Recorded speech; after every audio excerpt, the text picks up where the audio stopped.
Om Swastiastu. Perkenalkan, nama saya Imade Rizky Kurniawan, NPM 18321213442. Saya dari kelompok 9 dan hari ini kami kelompok 9 akan mempresentasikan materi kami yang berjudul Keputusan Manajerial pada Pasar Monopoli dan Monopolistik. Yang pertama, definisi pasar monopoli. Menurut Walter Nicholson 1999.147, sebuah pasar disebut sebagai pasar monopoli (monopoli market) jika hanya terdapat satu perusahaan yang melakukan penawaran. Pasar monopoli adalah suatu struktur pasar di mana hanya ada satu penjual perusahaan untuk produk yang tidak ada substitusi dekatnya. Perusahaan ini dapat memilih untuk berproduksi di setiap titik dalam kurva permintaan pasar. Pasar monopoli dalam bahasa Yunani, monos artinya satu dan polein yang berarti menjual, adalah suatu bentuk pasar di mana hanya terdapat satu penjual yang menguasai pasar. Penentu harga, price marker, pada pasar ini adalah seorang penjual atau sering disebut sebagai monopolis. B, yaitu ciri-ciri dan karakteristik pasar monopoli. Ciri-ciri pasar monopoli yang pertama itu pasar monopoli adalah industri satu perusahaan. Hanya ada satu perusahaan dalam industri tersebut. Dengan demikian, barang atau jasa yang dihasilkan tidak dapat dibeli dari tempat lain. Para pembeli tidak mempunyai pilihan lain dan tidak berbuat suatu apapun di dalam menentukan syarat jual beli. Yang kedua, tidak mempunyai barang pengganti yang mirip. Barang yang dihasilkan perusahaan tidak monopoli tidak dapat digantikan oleh barang lain yang ada di dalam pasar. Barang tersebut merupakan satu-satunya jenis barang yang seperti itu dan tidak terdapat barang mirip atau close subtitle yang dapat menggantikan barang tersebut. Yang ketiga, tidak terdapat kemungkinan untuk masuk ke dalam industri. Ada beberapa bentuk hambatan kemasukan ke dalam pasar monopoli. Ada yang bersifat ilegal, yaitu dibatasi oleh undang-undang. Ada yang bersifat teknologi, yaitu teknologi yang digunakan sangat canggih dan tidak mudah dicontoh. Dan ada pula yang bersifat keuangan, yaitu modal yang diperlukan sangat besar. Yang keempat, dapat mempengaruhi penentuan harga. Oleh karena perusahaan monopoli merupakan satu-satunya penjual di dalam pasar, maka penentuan harga dapat dikuasai. Oleh sebab itu, perusahaan monopoli dipandang sebagai penentu harga atau price setter.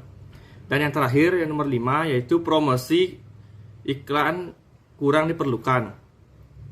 Nah, oleh karena perusahaan monopoli adalah satu-satunya perusahaan di dalam industri, dia tidak perlu mempromosikan barangnya dengan menggunakan iklan. Iklan tersebut bukanlah bertujuan untuk menarik pembeli, tetapi untuk memelihara hubungan baik dengan masyarakat. Baik, materi selanjutnya akan dipresentasikan oleh teman saya. Perkenalkan, nama saya Kadek Nadia Yunita Utami, NPM 18321212347. Di sini saya akan melanjutkan presentasi dari teman saya, karakteristik pasar monopoli. Pasar monopoli adalah suatu struktur pasar di mana hanya ada satu penjual atau perusahaan untuk produk yang tidak ada substitusi dekatnya. Pasar monopoli dapat terbentuk karena ada hambatan masuk pasar atau barriers to entry. Hambatan-hambatan tersebut menjadi sumber kekuatan monopoli karena tidak memungkinkan perusahaan lain untuk masuk pasar. Sumber-sumber kekuatan monopoli adalah sebagai berikut. Yang pertama, memiliki bahan mentah strategis. Yang kedua, memiliki pengetahuan eksklusif tentang teknik produksi. Yang ketiga, memiliki hak paten pada produksi atau proses produksi. Yang keempat, terbatasnya pasar. Yang kelima, pemberian hak monopoli oleh pemerintah. Walaupun sumber-sumber kekuatan monopoli tersebut bertindak sebagai penghalang bagi perusahaan lain untuk masuk pasar, namun kekuatan monopoli sebuah perusahaan dapat berubah. Perubahan teknologi yang memungkinkan ditemukannya sumber alternatif dapat membuat perusahaan yang semula mempunyai kekuatan monopoli karena menguasai bahan baku strategis, misalnya menjadi kehilangan kekuatan monopolinya bila bahan baku strategis tersebut tergantikan oleh sumber alternatif yang ditemukan. Perusahaan listrik tenaga air dapat tergantikan oleh perusahaan listrik tenaga surya. atau nuklir atau kimia, sehingga tidak ada kekuatan monopoli lagi bagi perusahaan tersebut untuk menjadi satu-satunya penyedia listrik bagi masyarakat. Selanjutnya C. Pengukuran kekuatan pasar monopoli. Pengukuran kekuatan pasar yang dimiliki oleh suatu perusahaan dapat menggunakan beberapa ukuran berikut. Yang pertama, elastisitas harga dari permintaan, yang mengukur sensitivitas dari kuantitas permintaan produk terhadap perubahan harga dari produk itu. Yang kedua, elastisitas harga silang dari permintaan. Jika konsumen memandang dua produk ini sebagai produk yang saling substitusi, maka elastisitas harga silang dari permintaan atau EXY adalah positif. Yang ketiga, indeks Lerner yang diperkenalkan oleh Aba Lerner untuk mengukur secara proporsional kelebihan harga terhadap biaya marginal. Indeks Lerner diukur sebagai IL sama dengan kurung buka P dikurang MC kurung tutup per P. Secara konseptual diketahui bahwa MR sama dengan P kurung buka 1 ditambah 1 per E kurung tutup, sehingga indeks Lerner dapat juga dinyatakan dalam bentuk dapat dilihat di slide.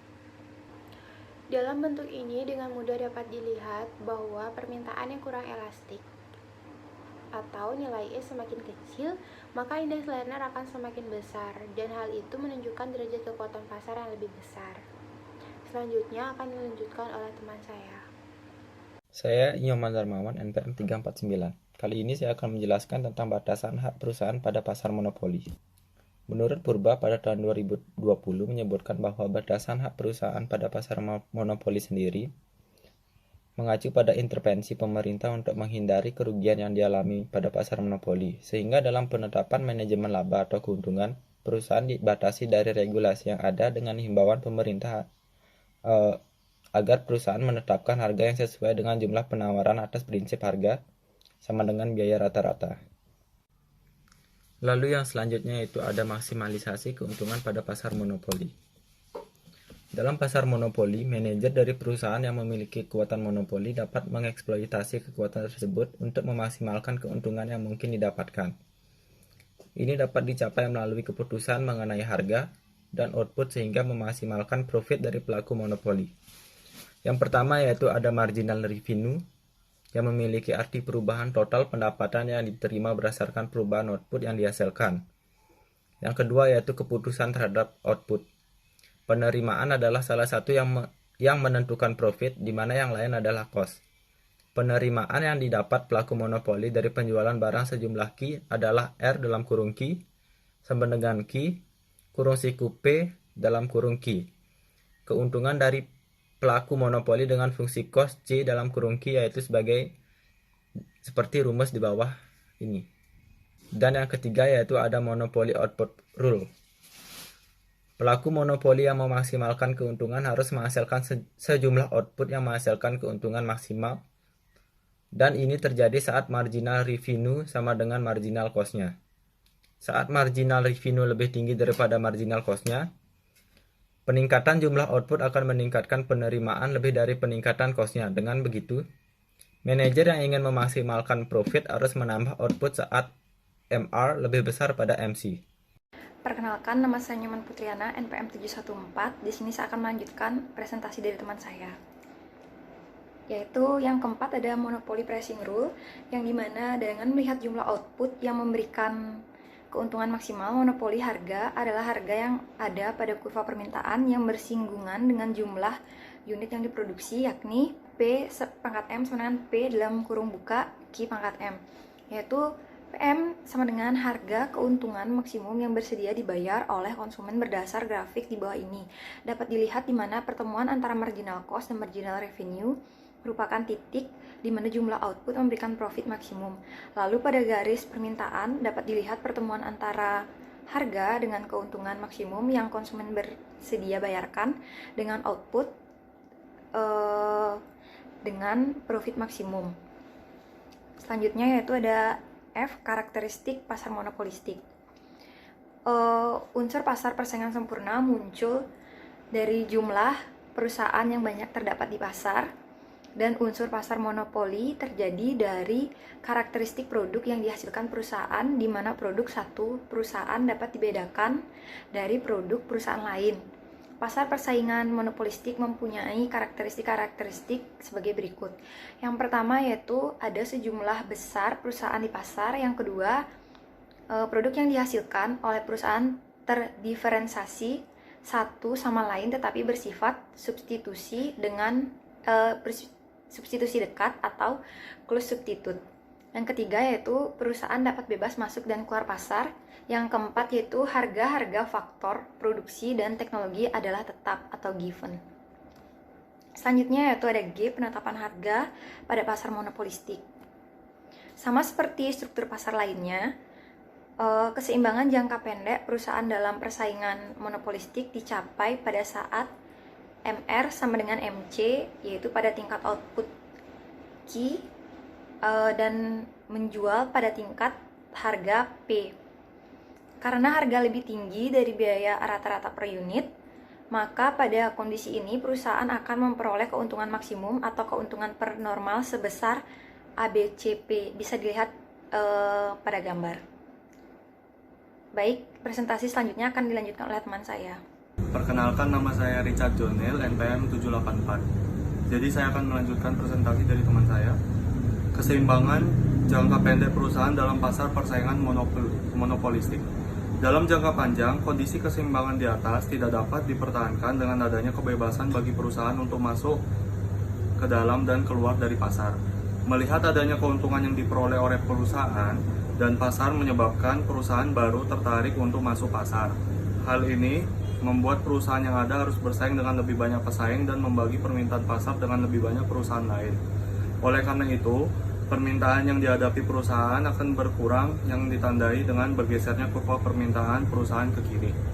Dengan asumsi kurva biaya tidak berubah ketika pesaing baru masuk, maka setiap pergeseran ke kiri kurva permintaan perusahaan akan diikuti oleh penyesuaian harga untuk mencapai keseimbangan yang baru melalui kondisi MR yang baru, sama dengan MC. Proses ini akan berlanjut terus hingga suatu saat bergesernya kurva permintaan perusahaan akan menyinggung kurva AC jangka panjang atau LAC. Pada saat itu kemiringan kurva permintaan sama dengan kemiringan kurva AC dan keuntungan supernormal atau excess profit akan hilang. Perusahaan hanya menikmati keuntungan normal atau mencapai titik impas karena pada tingkat output tersebut harga P sama dengan AC. Kondisi ini ditunjukkan dalam gambar yang berada di samping.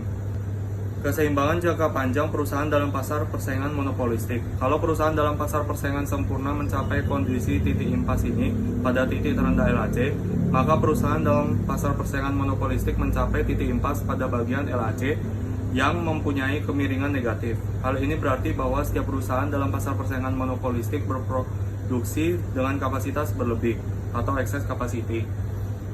Dan terdapat jauh lebih banyak perusahaan atau overcrowding dibanding dengan pasar persaingan sempurna.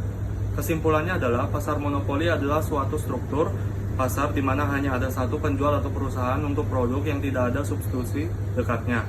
Pasar monopoli dapat terbentuk karena ada hambatan untuk masuk pasar yang berupa kepemilikan bahan mentah strategis, pengetahuan eksklusif tentang teknik produksi dan hak paten pada produksi atau proses produksi, terbatas pasarnya, pemberian hak monopoli oleh pemerintah. Walaupun tidak ada pesaing di dalam pasar monopoli, tetapi perusahaan monopoli masih menghadapi persaingan tidak langsung yang dapat muncul dari perusahaan lain yang menghasilkan produk yang mempunyai fungsi yang relatif sama.